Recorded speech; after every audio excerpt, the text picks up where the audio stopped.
In case you hadn't noticed, life is difficult, complex, and unpredictable. You can't change this. It's the nature of things. But you can prepare yourself for the next unwelcome surprise. How? By building resilience. Resilience is the ability to bounce back from life's inevitable disappointments, failures, and pains. Let me use an analogy here. If cars didn't have shock absorbers, every ride would be a miserable experience. The ride through life without shock absorbers, that is resilience, would be the same. So without building resilience, your own internal shock absorbers, it's not possible to lead a happy and productive life. Resilience is the opposite of fragility. To be fragile means that just about everything upsets you. And if just about everything upsets you, you will spend a lot of time angry and hurt. And if you spend a lot of time angry and hurt, you will not be a happy person. Here, I'm not focusing on severe illness, the death of a loved one, or any crushing life-changing event. In such cases, people usually need help to recover. But for most of us, such situations are rare, while the slights and disappointments of ordinary life are not. And for those, we need resilience. Okay, then. How do you develop resilience? Here are some suggestions to get you started, drawn from my 40-plus years as a psychiatrist. First, get some perspective. Step back and assess your situation with as much objectivity as you can. How bad is this problem? Have I overstated it? Sometimes my patients think an unhappy occurrence is much more serious than it really is, usually because it's amplified by evoking a painful childhood issue. Often getting perspective is as simple as asking yourself this question: what's the worst thing that can happen? Usually you'll discover that the worst thing isn't that bad and isn't even likely to happen.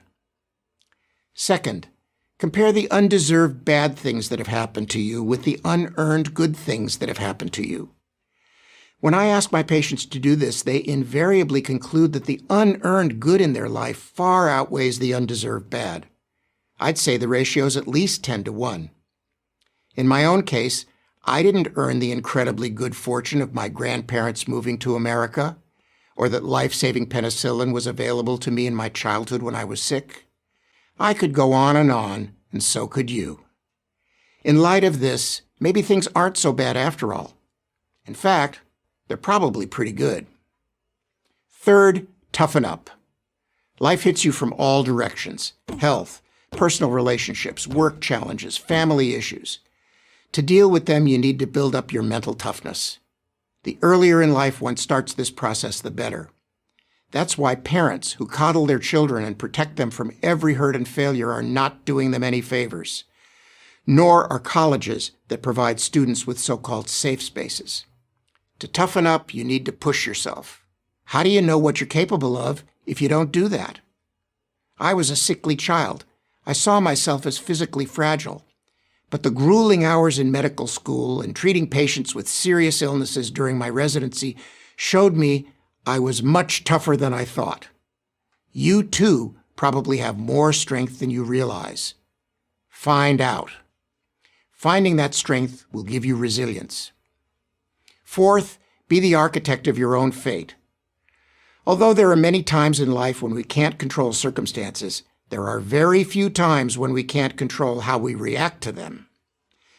The late Pulitzer Prize-winning columnist Charles Krauthammer provides an inspiring example of this. Krauthammer became a quadriplegic in medical school following a freak diving accident. Rather than wallow in self-pity, Krauthammer resolved to finish his medical studies from his hospital bed. He did, and without missing a single semester. Fifth, take an honest inventory of your life.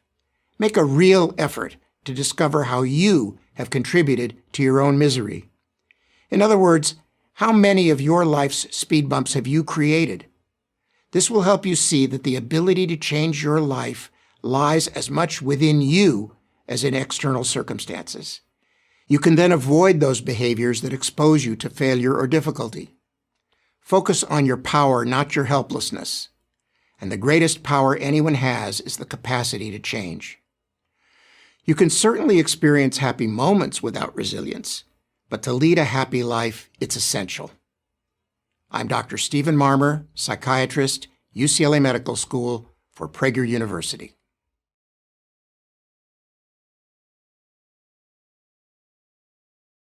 Thank you for watching this video. To help keep PragerU videos free, please consider making a tax-deductible donation.